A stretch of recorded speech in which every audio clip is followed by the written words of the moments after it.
আমাদের সংস্কৃতি, আমাদের সংস্কার সর্বদা থাকবে আমাদের সাথে। ভারতের মহান গ্রন্থ আর কাব্যের সম্পূর্ণ সংকলন। সাবস্ক্রাইব করুন তিলক। এবার আপনার শ্রীচরণ গোকুল স্পর্শ করেছে, তাই ও অপেক্ষায় আছে যে আপনি ওর বালকের নামকরণ সংস্কার করে দেন। অবশ্যই। যদুবংশের কুলগুরু হওয়ার দরুন এ আমার কর্তব্য আর অধিকার। আসার সময় শ্রী পশুদেব এই ইচ্ছা প্রকাশ করেছেন যে আমরা আমাদের কর্তব্য অবশ্য পালন করব। কুমার বসুদেবের এই চিন্তা ছিল কংস যেন জানতে না পারে যে ওর এক সন্তান গোকুলে পালিত হচ্ছে। সেই জন্য মহর্ষি শাণ্ডিল্য গোপনীয় রীতিতে এই গুপ্ত স্থানে এই আয়োজন করেছেন।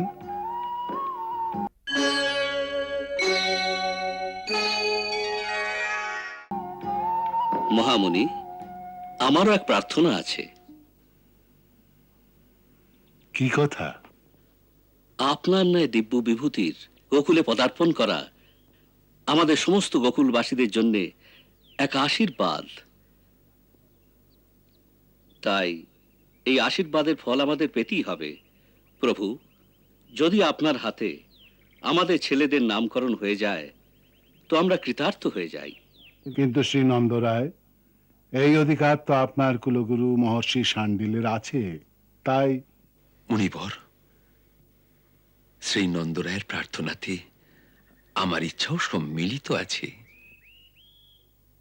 আমি গোকুলপতিকে এই পরামর্শ দিয়েছিলাম যে যদি শুভ কার্য আপনার করকমলে সুসম্পন্ন হয় তবে সব দিক দিয়ে ন্যায্য আর মঙ্গলময় হবে। তাই আমারও এই প্রার্থনা। আপনি বড় উদার হে মহামুনি। আমি হলে তো এমন শুভ মুহূর্ত কখনো ছাড়তাম না।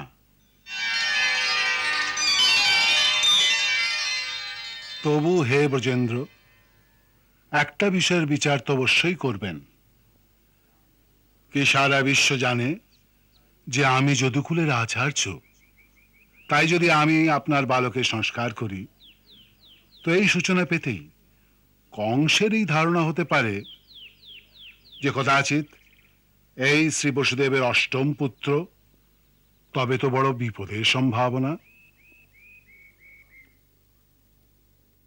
কিন্তু উনি এ সংবাদ পাবেন কি করে? এমনিতেও রোহিণীর পুত্রের জন্য সারা কার্য বড়ই গুপ্তরীতিতে করা হচ্ছে।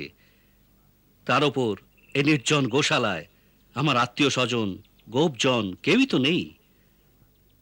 আমাদের ছাড়া এই রহস্য তো কেউ জানতেই পারবে না। তাই আপনি কৃপা করে কেবল স্বস্তি বচন বলেই এই দুই বালকের দ্বিজত্ব সংস্কার করেন তো বড়ই বাধিত হব।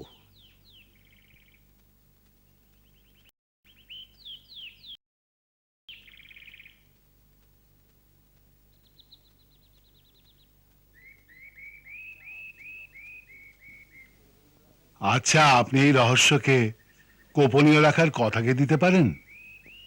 অবশ্যই। বেশ ভালো কথা।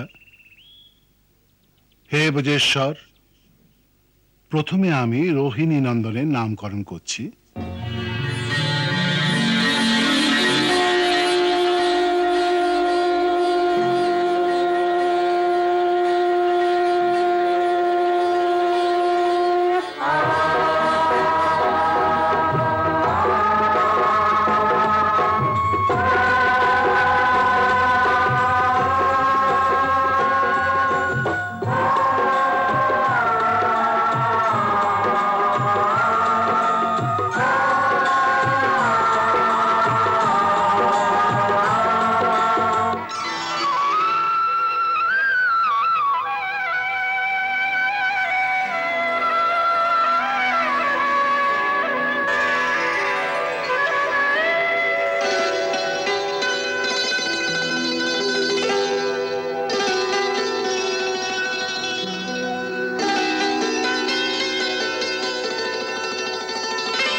তুলা লগ্ন আর স্বাতি নক্ষত্রের দ্বিতীয় চরণে জন্মগ্রহণ করেছে এই দিব্য বালক, এত শক্তিশালী যে সারা ধরিত্রীর ভার আপন শক্তিতে উত্থিত করতে পারবে।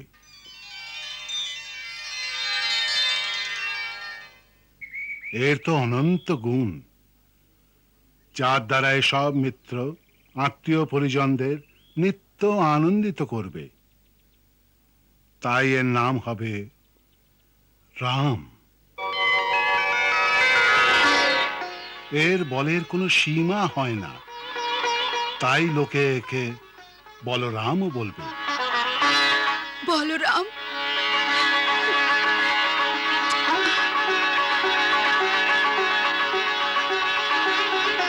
শঙ্কর্ষণ দ্বারা রোহিণীর গর্ভে প্রবেশ করেছে, সেই জন্য এর এক নাম শঙ্কর্ষণও বলা হবে।